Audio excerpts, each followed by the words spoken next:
really seemed to come alive for you in that second stint towards the end there. Was there a point where you did feel comfortable in the race today? No. No. There was one second. No. So how hard is it then? What are you dealing with in the car? I don't. Well, clearly the car is capable of being P3, so Charles did a great job today. Lewis Hamilton stuns the world with retirement news. What the hell is going on? When Lewis Hamilton announced his move to Ferrari, we all thought we'd see the birth of a dream team. The most successful driver of the modern era joining forces with the most iconic team in motorsport history. It seemed perfect. Fast forward to today, and things couldn't be more different. Hamilton's 2025 season has been nothing short of a nightmare. Just look at his results so far.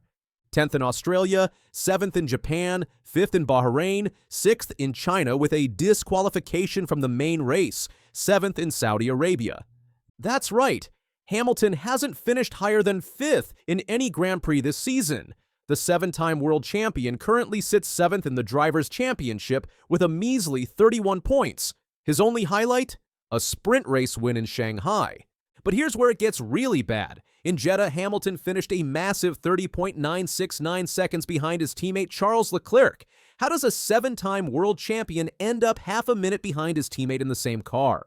In qualifying, the gap is just as concerning. Hamilton hasn't qualified closer than 0.311 seconds to Leclerc across the last 3 events. For a driver known for his Saturday magic, these gaps are alarming. With retirement rumors swirling, Hamilton made a rare public appearance in London where he directly addressed the speculation. Please keep your fingers crossed. I'm not going to give up. We're going to keep getting better. Thank you all so much. Appreciate you. But these confident words came just days after some very different statements.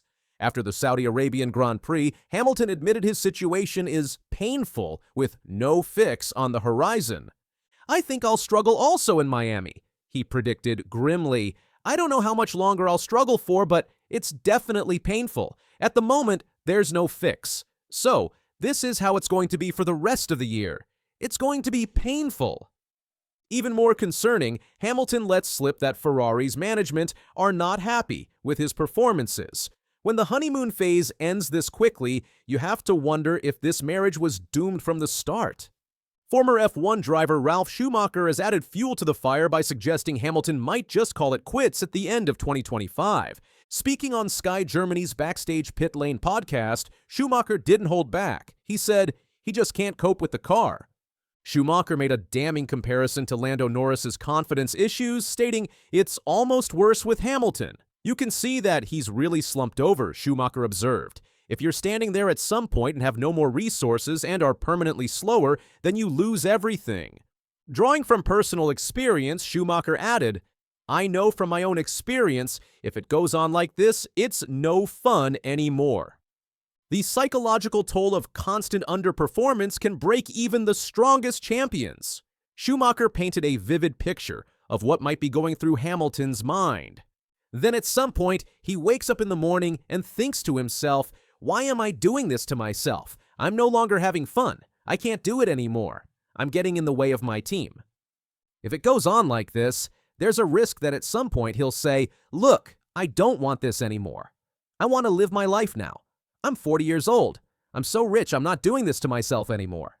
Obviously, it's not working out for some reason. Harsh words from Michael Schumacher's brother. But is he right? Is Lewis Hamilton really contemplating walking away from the sport that made him a legend? A significant part of Hamilton's struggles stems from technical issues with the Ferrari SF25. Since his disqualification in China for excessive skid block wear, Ferrari has been forced to run the car higher than they would like. This adjustment has created a nightmare for Hamilton. The higher ride height has exacerbated balance and tire management issues, leaving him with an unpredictable car that's nearly impossible to drive at the limit.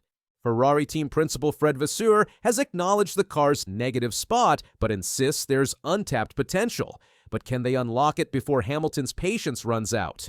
The handling issues are making the car particularly unsuited to Hamilton's driving style. He can't feel the SF25 beneath him, and the car has a tendency to lose balance through corners. For a driver whose success is built on precision and feel, this is a disaster. The contrast between Hamilton and Leclerc's performances has been stark. Leclerc has consistently outperformed his illustrious teammate in both qualifying and races. The qualifying gaps tell a story of their own, but it's in race conditions where the difference becomes even more apparent. That 30-second gap in Jeddah wasn't a fluke. It was the culmination of a fundamental difference in how both drivers are adapting to the car. Former F1 team boss Franz Tost offered an interesting perspective on this dynamic. Leclerc knows the team, and the age difference is also his advantage. Tost added, if Hamilton wins the duel, Leclerc will have lost prestige. He therefore has to win and do everything he can to achieve it. Is there an internal battle within Ferrari that's making Hamilton's situation even more challenging? Is Leclerc getting preferential treatment? These questions add another layer to Hamilton's struggles.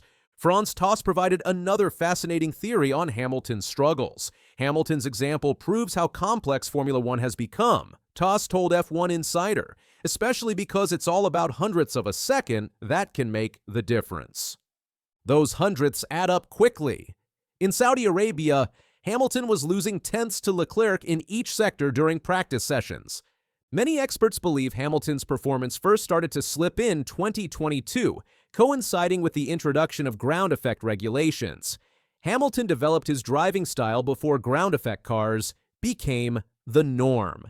His approach involves late braking and minute directional adjustments with the steering wheel. But with a ground effect car, this style creates instability through corners, exactly what Hamilton has been complaining about. He can't feel the SF25 beneath him, and the car loses balance as he turns.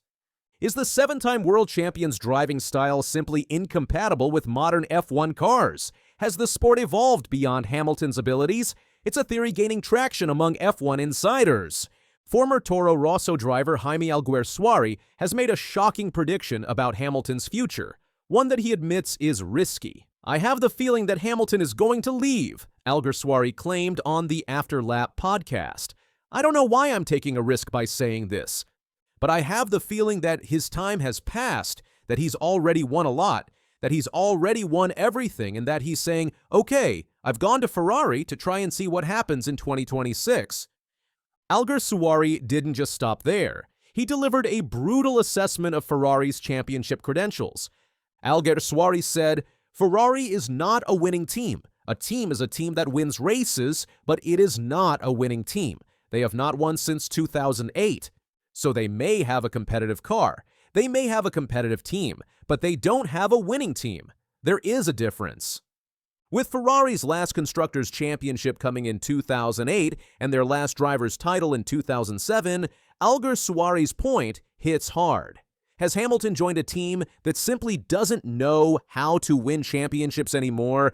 The upcoming Miami Grand Prix could be a crucial turning point. As the season's second sprint race, the shorter format might allow Ferrari to run the car in a more optimum setup due to the lower fuel load required.